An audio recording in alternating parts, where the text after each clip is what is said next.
नमस्कार विद्यार्थी मित्रों, આપણે પ્રકરણ 12 ની વાત કરતા હતા, જેમાં અગત્યનું ઉદાહરણ છે 3, જેની અત્યારે હું ચર્ચા કરવા જઈ રહી છું.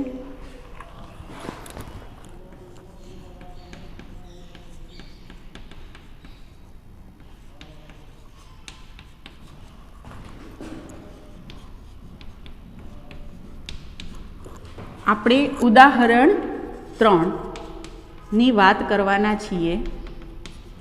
તો જેમાં તમને આપેલ છે કે એક ટ્રેક્ટરના આગળના પૈડા તથા પાછળના પૈડાના વ્યાસ અનુક્રમે 80 સેમી અને 2 સેમી છે, 2 મીટર છે. બરાબર. તો આપણે આ રીતે લખીએ કે આગળનું પૈડું 2 પાર્ટ પાડી લેશું.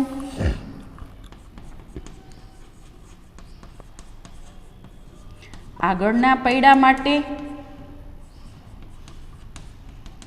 અને બીજો પાર્ટ પાડીએ પાછળના પૈડા માટે.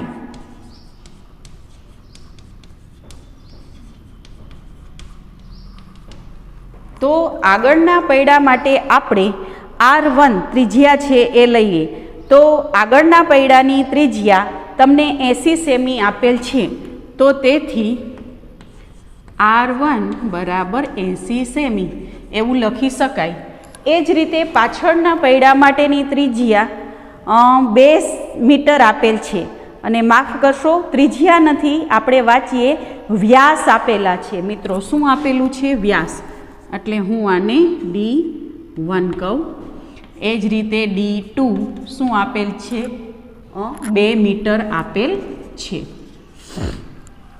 તો વ્યાસ આપેલ છે, તો સૌથી પહેલું તો આપણે એની ત્રિજ્યા ફેરવી નાખશું. ત્રિજ્યા એટલે ભાંગા 2 કરી નાખીએ, તો તેથી શું થશે?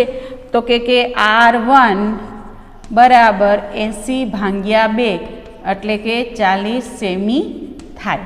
એ જ રીતે અહીંયા R2 2/2 એટલે કે 1 મીટર થશે. બરાબર. હવે જુઓ, બંનેના એકમમાં ફેર છે. 1 મીટર છે, 1 સેન્ટીમીટર છે, એટલે આપણે સેન્ટીમીટરને મીટરમાં ફેરવી નાખીએ. સેન્ટીમીટરને મીટરમાં ફેરવવા માટે શું કરશું? આપણે 100 વડે ભાંગીએ તો 40/100 શું થઈ જશે? મીટર.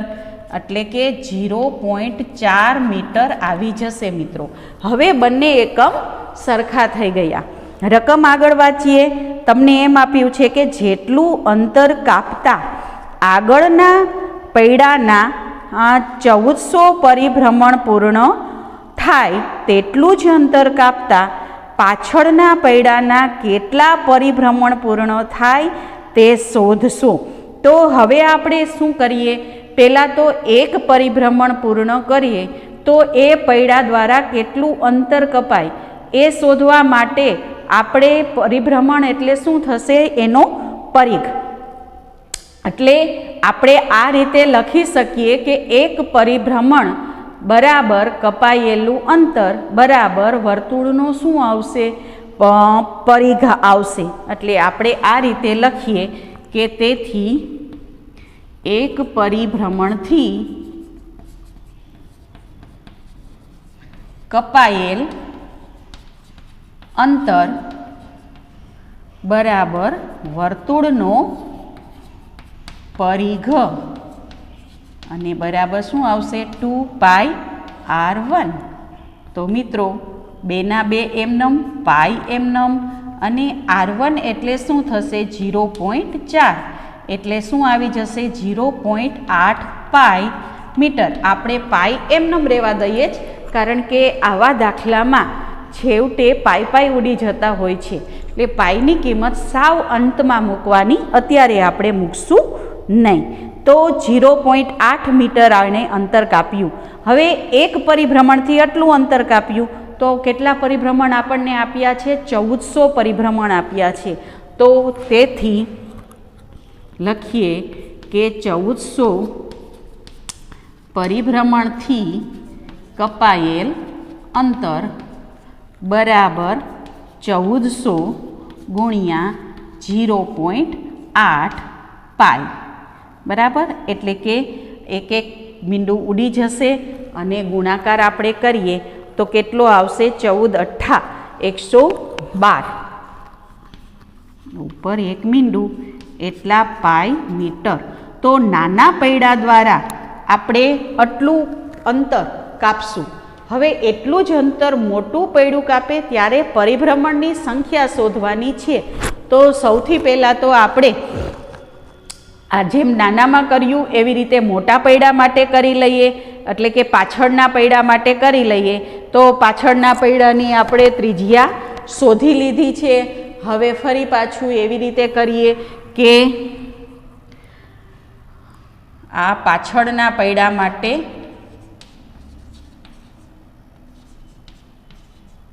પાછળના પૈડાથી કપાયેલ અંતર બરાબર શું થશે? 2πr2. તો 2 ના 2 એમનેમ, પાઈ એમનેમ અને r2 એટલે 1, એટલે ફાઇનલી શું આવી જશે? 2π મીટર. એવી રીતે થશે. એટલે 2π મીટર અંતર કાપવાથી 1 પરિભ્રમણ થાય. તો આપણી આગળ કેટલા છે? આ 1120 મીટર અંતર કાપવાથી કેટલું પરિભ્રમણ થાય એમ ત્રિરાશિ મૂકશું કે તેથી અંતર, આ નવો પાર્ટ કરશું અને અહીંયા શું લખશું આપણે? પરિભ્રમણ.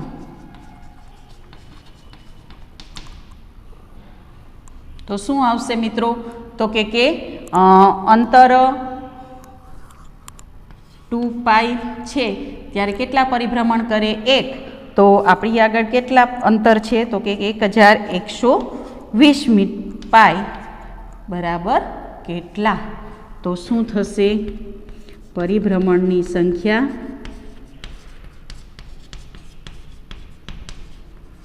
બરાબર 1120 પાઈ છેદમાં 2π. આ બંને ઉડી જશે. 2 પંચા 10 ને 2 છક 12. તો શું આવશે? 560 પરિભ્રમણ.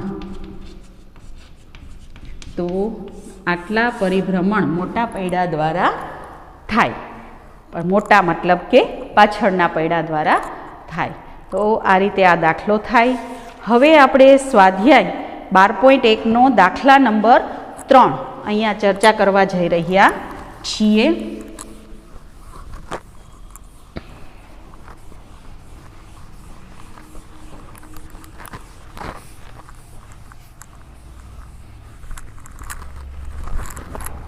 દાખલા નંબર 3 માટે તમને આપેલ છે કે આકૃતિમાં તીરંદાજીનું લક્ષ્ય કેન્દ્રથી બહારના ભાગ તરફ સોનેરી, લાલ, ભૂરું, કાળું, સફેદ એમ 5 વિભાગમાં ગુણ દર્શાવેલ છે. તો આ રીતે તમને આકૃતિ આપેલી છે. કુલ 5 ભાગ કરેલા છે.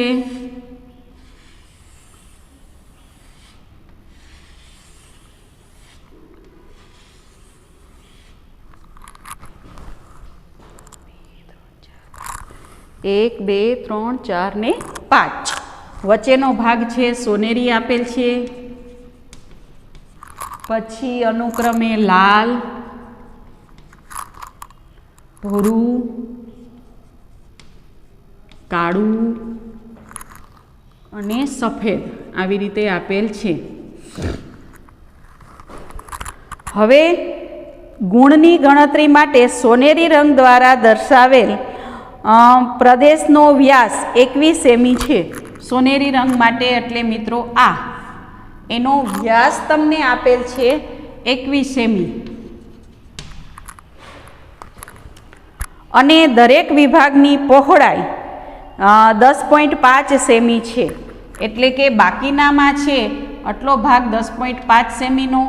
એ જ રીતે આ પણ 10.5, 10.5, 10.5 એ દરેક ભાગ છે એની પહોળાઈ આપેલી છે. એટલે કે આની ત્રિજ્યા શોધી લઈએ. પછી લાલ વર્તુળ માટેની ત્રિજ્યા શોધવી હોય તો 10.5 ઉમેરવા પડે. એની ત્રિજ્યામાં 10.5 ઉમેરો એટલે ભૂરાની મળે. ફરી પાછા 10.5 ઉમેરો એટલે કાળાની. ફરી પાછા સફેદની 10.5 ઉમેરો એટલે મળશે. તો ગણતરી કરવાના 5 પ્રદેશ પૈકી પ્રત્યેક પ્રદેશનું ક્ષેત્રફળ શોધો. એટલે કઈ રીતે કરવાનું છે? તમને દરેક પ્રદેશનું ક્ષેત્રફળ શોધવાનું છે તો એમાંનો માત્ર સોનેરી પ્રદેશ છે એ જ વર્તુળાકાર છે, એટલે એમાં વર્તુળનું ક્ષેત્રફળ શોધવાનું સૂત્ર આવશે, બાકીમાં કોંકણાકારનું ક્ષેત્રફળ શોધવાનું આવશે. તો જોઈએ કઈ રીતે કરી શકાય. તો પહેલાં આપણે સોનેરી ભાગ માટે કરીએ.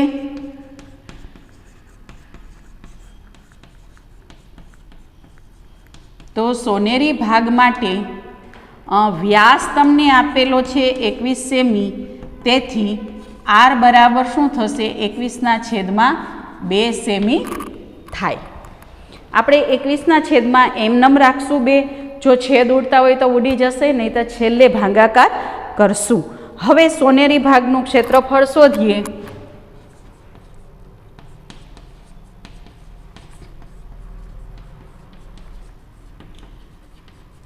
તો સોનેરી ભાગનું ક્ષેત્રફળ બરાબર પાઈ આર વર્ગ.